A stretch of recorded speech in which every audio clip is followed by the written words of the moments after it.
दोस्तों, आपने एक कहावत जरूर सुनी होगी कि जब भगवान किसी को सजा देने पर आते हैं तो वो कुछ भी कर ले, उसको सजा मिलना लगभग तय हो जाता है। यही हाल दिल्ली के मुख्यमंत्री केजरीवाल के परम मित्र और दिल्ली के पूर्व उप मुख्यमंत्री मनीष सिसोदिया का भी है।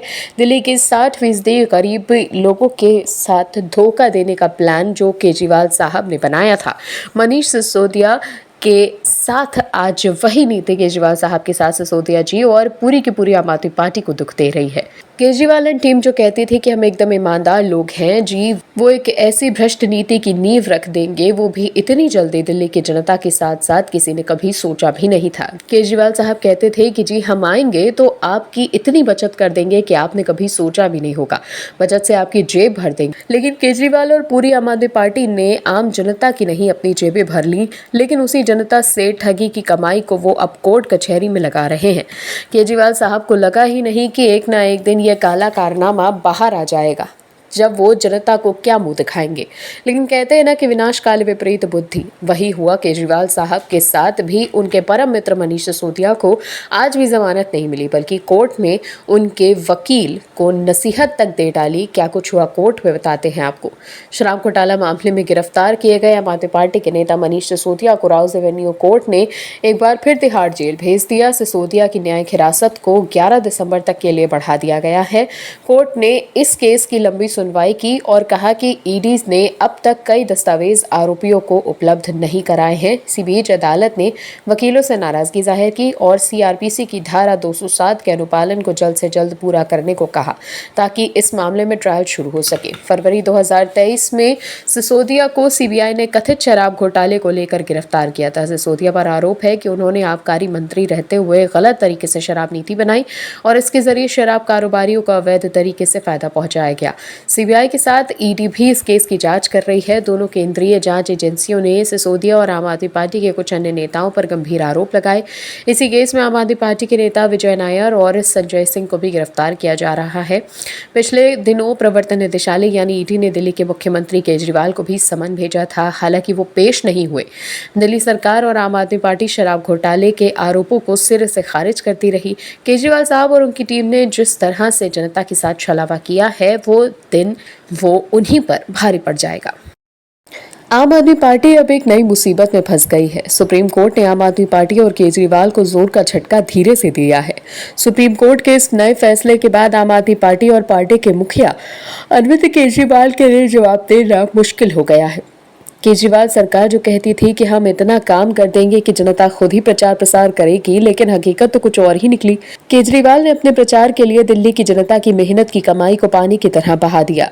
केजरीवाल साहब ने प्रचार प्रसार में राज्य के लोगों का बहुत पैसा बर्बाद कर दिया, बस अपनी छवि को सुधारने के लिए। लेकिन जब विकास की बात होती है तो केजरीवाल साहब कहते हैं कि जी हमारे पास तो पैसा है ही नहीं। केजरीवाल साहब के इसी गैर जिम्मेदाराना रवैये के कारण अब वो सुप्रीम कोर्ट से भी डांट खा रहे हैं। आरआरटीएस प्रोजेक्ट के लिए दिल्ली सरकार की ओर से बजट नहीं दिए जाने पर सुप्रीम कोर्ट ने नाराजगी जाहिर की है। सुप्रीम कोर्ट ने अरविंद केजरीवाल सरकार को कड़े शब्दों में फटकार लगाई और यहां तक कहा कि उनके विज्ञापन का पैसा प्रोजेक्ट में लगा दिया जाए। सर्वोच्च अदालत ने आम आदमी पार्टी की सरकार को 1 सप्ताह की मोहलत दी है। सुप्रीम कोर्ट ने इससे पहले जुलाई में भी केजरीवाल सरकार से नाराजगी जाहिर की थी और प्रोजेक्ट के लिए पैसा जारी करने को कहा था। न्यूज एजेंसी एएनआई के मुताबिक सुप्रीम कोर्ट ने कहा था कि दिल्ली सरकार ने इस कोर्ट के आदेश का पालन क्यों नहीं किया। हम आपके विज्ञापन बजट पर स्टे लगा देंगे, हम इसे अटैच कर देंगे और यहाँ लगाएंगे। जस्टिस संजय किशन कौल और जस्टिस सुधांशु धूलिया की बेंच ने यह भी निर्देश दिया कि दिल्ली सरकार के विज्ञापन फंड को प्रोजेक्ट के लिए ट्रांसफर कर दिया जाए। हालांकि इस आदेश को एक सलाह की अवधि के लिए स्थगित कर दिया गया था। सबसे बड़ी अदालत ने यह कहा कि यदि 1 सप्ताह में दिल्ली सरकार फंड ट्रांसफर नहीं करती है तो यह आदेश लागू हो जाएंगे। कोर्ट ने कहा यदि ऐसे राष्ट्रीय प्रोजेक्ट प्रभावित होता है तो पैसा विज्ञापन पर खर्च किया जा रहा है तो हमें कहना पड़ेगा कि पैसा इंफ्रास्ट्रक्चर के लिए भेज दिया जाए। दिल्ली सरकार की ओर से पेश हुई वरिष्ठ वकील मीनाक्षी अरोड़ा ने 1 सप्ताह का समय मांगा। जस्टिस कौल ने कहा कि मामले को 1 सप्ताह बाद सूचीबद्ध किया जाएगा और यदि फंड नहीं दिया गया तो आदेश प्रभावी हो जाएगा। केजरीवाल साहब कहते जिससे तरह से जनता का पैसा बर्बाद कर रहे हैं उसको देखकर तो ऐसा ही लगता है कि केजरीवाल साहब को एक दिन जनता भी बर्बाद कर देगी। दिल्ली में आबकारी नीति के मामले में केजरीवाल की मुसीबत कम होने का नाम ही नहीं ले रही। केजरीवाल कहते थे कि जी हम सबसे ईमानदार लोग हैं, लेकिन कट्टर ईमानदार लोग हैं। लेकिन कोर्ट में अपनी हरकत देखकर तो ऐसा ही लगता है कि केजरीवाल साहब एंड टीम अब कोर्ट में भी मुंह छुपाने लगी है, क्योंकि सीबीआई कह रही है कि बचाव पक्ष देर कर रहा है जवाब देने में। मनीष सिसोदिया कोर्ट जा रहे हैं अपनी बेगुनाही साबित करने के लिए, लेकिन वो साबित कुछ नहीं कर पा रहे। केजरीवाल साहब कहते थे कि सिसोदिया दिल्ली राज्य के शिक्षा क्रांति के पुरोधा हैं। उन्होंने दिल्ली राज्य के बच्चों की जिंदगी बदल कर रख दी है, लेकिन असलियत हम और आप बखूबी जानते हैं कि उन्होंने राज्य के हर युवा को दोनों हाथों में शराब की बोतलें पकड़ा दी थी। केजरीवाल साहब ने दिमाग बढ़िया लगाया था कि युवाओं को नशे में धकेल दो और दिल्ली की सत्ता में बदस्तूर जारी रहे। लेकिन कहते हैं ना कि इश्क मुश्क और चोरी छुपाए नहीं छुपती। हुआ भी कुछ ऐसा ही दिल्ली के मुख्यमंत्री केजरीवाल के परम मित्र मनीष सिसोदिया के साथ। दोस्त के बहकावे में आकर उन्होंने शराब नीति के लिखित आदेश तो दे दिए, लेकिन क्या ही पता था कि दोस्त बाहर राजनीतिक पर्यटन करेगा और वो अपनी बेगुनाही साबित करने के लिए कोर्ट पर्यटन करने पर मजबूर हो जाएंगे। आबकारी नीति घोटाला मामले में आरोपी दिल्ली के पूर्व उप मुख्यमंत्री मनीष सिसोदिया को सीबीआई से जुड़े मामले में राउज एवेन्यू अदालत में पेश किया गया। सीबीआई ने अदालत में कहा कि बचाव पक्ष जानबूझकर सुनवाई में देरी कर रहा है। विशेष न्यायाधीश एम.के. नागपाल की अदालत के समक्ष सीबीआई ने कहा कि बचाव पक्ष इस मामले की कार्यवाही को आगे बढ़ाने में जानबूझकर देरी कर रहा है, जबकि बचाव पक्ष का कहना था कि उन्होंने आरोप पत्र में संबंधित पूरे दस्तावेज नहीं मिले थे।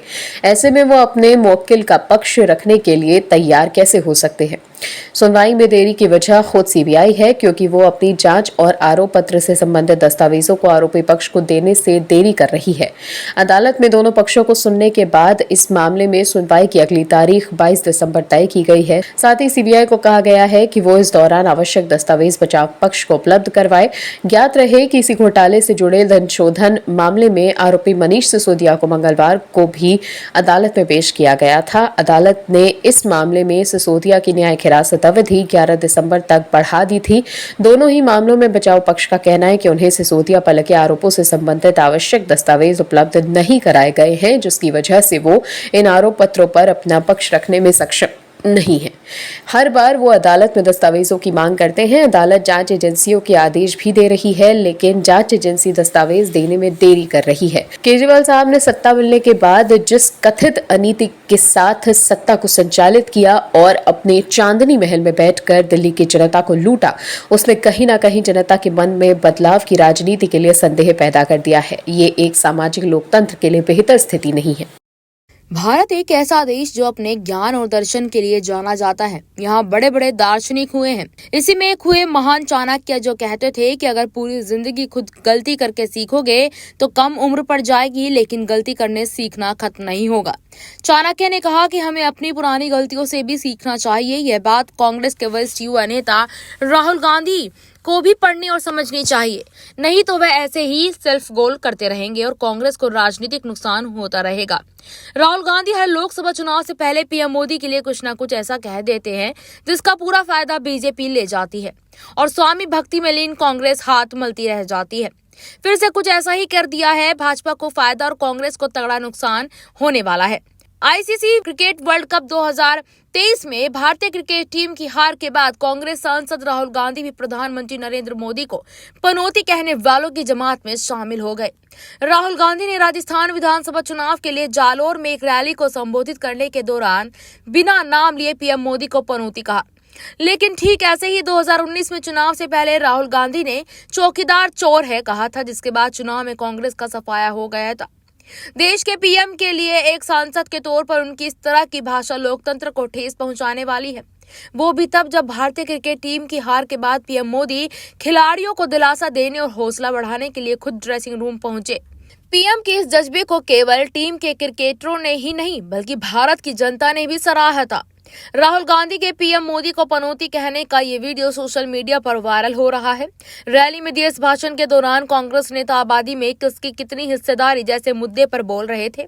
गौरतलब है कि पार्टी ने अपने चुनावी घोषणा पत्र में सत्ता में वापसी के बाद जातिगत जनगणना कराने का वादा किया है। इसी पर बोलते बोलते राहुल गांधी अचानक वर्ल्ड कप फाइनल पर आ गए। राहुल गांधी ने कहा कि 50% देश में पिछड़ों की आबादी है, तकरीबन 12% आबादी आदिवासियों की है और 15% दलितों की है। लेकिन सबसे बड़ी आबादी है पिछड़ों की। पहले अपने हर एक भाषण में नरेंद्र मोदी आते थे, कहते थे मैं ओबीसी हूँ, याद है आपको? राहुल के ये कहते ही रैली में लोग पनौती पनौती चिल्लाने लगते हैं। इसके जवाब में राहुल गांधी भी पीएम मोदी पर निशाना साधते हुए कहते हैं, याद है क्या पनौती पनौती? वो अच्छा भला वहां पर हमारे लड़के वर्ल्ड कप जीत जाते तो वहां पर पनौती हरवा दिए। टीवी वाले ये नहीं कहते मगर जनता जानती है। लेकिन बीजेपी राहुल पर हमलावर हो गई है। बीजेपी आईटी सेल के इंचार्ज अमित मालवीय ने उत्तर प्रदेश के देवरिया से बीजेपी विधायक सुलभ मणि त्रिपाठी के राहुल गांधी के बयान पर एक्स हैंडल पर दिए जवाब को रिट्वीट किया है। सुलभ मणि त्रिपाठी ने एक्स हैंडल पर पोस्ट किया कि तुम्हें पनौती ही लगेंगे, वो मतलब पीएम मोदी, क्योंकि तुम्हारे राजतंत्र का सफाया कर दिया। मंत्रियों तक से जूते उठवाने वाले खुलेआम दूसरों के जूते बांधने लगे। एयरपोर्ट पर राजाओं की तरह घुसने वाले कतारों में लगने लगे, क्योंकि 2G 3G वाले दामाद जी का राष्ट्रीय दामाद का ओहदा छिन गया। जमीन की दलाली की गई, कलाई खुल गई है। कांग्रेस के नेता राहुल गांधी को समझने की जरूरत है कि वह ऐसी बात ना बोले जिनसे उन्हीं का नुकसान हो या कांग्रेस का, क्योंकि कांग्रेस अपने रसातल की ओर जा रही है और राहुल गांधी अपने बयानों से उसकी स्पीड को बढ़ावा दे रहे हैं। ब्यूरो रिपोर्ट OMH न्यूज, धन्यवाद। और भी वीडियोस देखने के लिए चैनल को सब्सक्राइब करें और बेल आइकन को दबाएं।